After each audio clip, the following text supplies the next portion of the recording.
Assalamualaikum warahmatullahi wabarakatuh. Selamat datang dan mendengarkan kembali di audiobook novel yang berjudul Pelangi Berselimut Awan, buah karya dari Kolom Langit. Episode ke-30.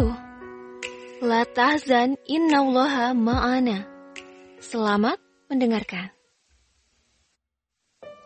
Pelangi baru saja akan mengenakan mukena saat terdengar suara ketukan pintu yang mendesak untuk segera dibukakan. Ia segera berjalan ke arah pintu dan membukanya. Tampak Zidan berdiri di hadapannya dengan wajah panik. "Ada apa, Dek?" Zidan terdiam selama beberapa saat. Bola matanya mengarah ke lantai, seolah sedang memilih kalimat yang tepat. Entahkah seperti apa reaksi Pelangi jika mengetahui suaminya mengalami kecelakaan. Om Ferry barusan telepon. Ia menjeda ucapannya dengan hela nafas, menatap Pelangi yang sedang menunggu kalimat selanjutnya. Kak Awan kecelakaan, sekarang ada di rumah sakit. Bagai mendapat sambaran petir, tubuh Pelangi gemetar.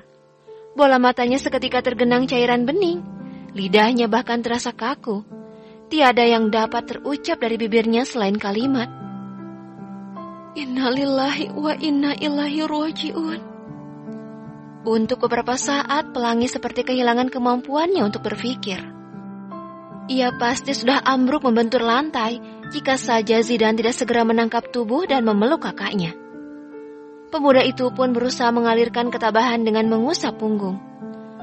Kakak tenang ya, jangan panik. Detik itu juga Pelangi tersadar. Ayah tidak bilang bagaimana kondisi Mas Awan. Apa Mas Awan baik-baik saja? Lirih Pelangi dengan suara lemas. Om Ferry cuma bilang Kak Awan dilarikan ke rumah sakit dan kakak diminta ke sana. Pelangi meremas pakaiannya dengan gemetar. Wajahnya mulai memucat dengan keringat yang mengucur di kening. La tahzan, innallaha ma'ana Kak. Jangan bersedih, Allah bersama kita. Bisik Zidan. Kakak mau ke rumah sakit sekarang, aku temani. Dalam rangkulan adiknya, Pelangi mengangguk pelan. Pikirannya terus tertuju kepada sang suami, memikirkan bagaimana kondisinya sekarang. "Iya, Dek, tapi kakak mau sholat dulu." Pelangi keluar dari kamar beberapa menit setelahnya. Ibu, ayah, dan Zidan sedang menunggunya di ruang keluarga. Ia terlihat lebih baik setelah menjalankan sholat. "Kamu sudah siap, Nak? Ayo, kita semua ke rumah sakit." Ayah Ahmad langsung bangkit dari duduknya. Ayah dan ibu di rumah saja ya. Biar aku sama Kak Pelangi yang ke rumah sakit. Zidan menatap kedua orang tuanya. Akan lebih baik jika ayah Ahmad dan ibu Humaira tetap di rumah.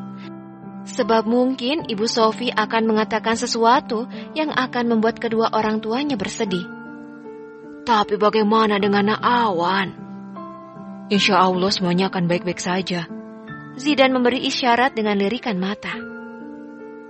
Zidan benar ayah, ibu. Biar kami yang ke rumah sakit. Ayah sama ibu istirahat saja di rumah. Lagi pula ini kan sudah malam.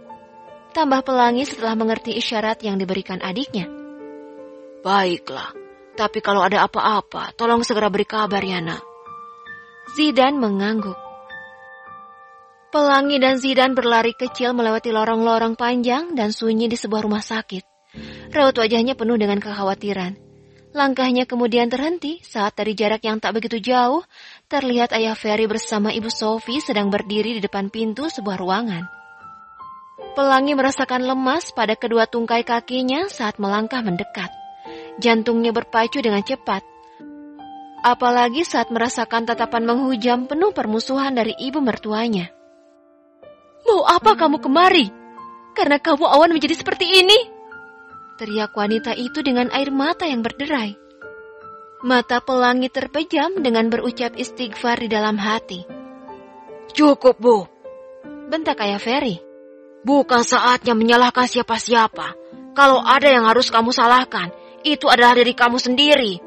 Kamu yang sudah memicu keributan sampai Awan meninggalkan rumah dalam keadaan marah." "Kenapa malah aku yang kamu salahkan, Mas?" Bu Sophie terduduk lemas di kursi panjang berbahan stainless seraya terisak-isak. "Seandainya Awan tidak mengejar Pelangi, semua ini tidak akan terjadi. Dia tidak akan sampai kecelakaan. Zidan hanya dapat berdecak seraya menggelengkan kepala. Sebuah keputusan tepat meminta orang tuanya tidak ikut ke rumah sakit. Jika tidak, mereka akan lebih sakit lagi mendengar ucapan dari lidah tajam Ibu Sophie. Maafkan kekhilafan ibu, Nak, ucap ayah Ferry. Pelangi menganggukkan kepala, kemudian mendekati ibu mertua dan mengusap bahunya. Tatkala wanita parubaya itu terus menangis dengan mengucap kata penuh sesal. Qadarullah wa masyafa'ala. Tidak ada yang perlu dipersalahkan. Ini sudah menjadi takdir Allah. Setiap apa yang Dia kehendaki pasti akan terjadi dan tidak akan luput dari manusia, walaupun memakai perisai dari baja. Jangan pernah menyesali dengan kata seandainya, karena perkataan itu dapat membuka pintu setan. Ibu Sophie seketika terdiam. Jika engkau tertimpa suatu musibah, maka janganlah engkau katakan, seandainya aku lakukan demikian, niscaya tidak akan terjadi demikian. Akan tetapi hendaklah kau katakan, qadarullah wa masya'a fa'ala. Takdir Allah, setiap apa yang Allah kehendaki pasti terjadi. Karena perkataan lau atau seandainya dapat membuka peluang godaan syaitan. Hadis riwayat Muslim nomor 2664. Bersambung. Terima kasih sudah mendengarkan. Mohon maaf jika ada salah kata yang dah berucapkan. Sampai jumpa lagi di episode selanjutnya. Wassalamualaikum warahmatullahi wabarakatuh.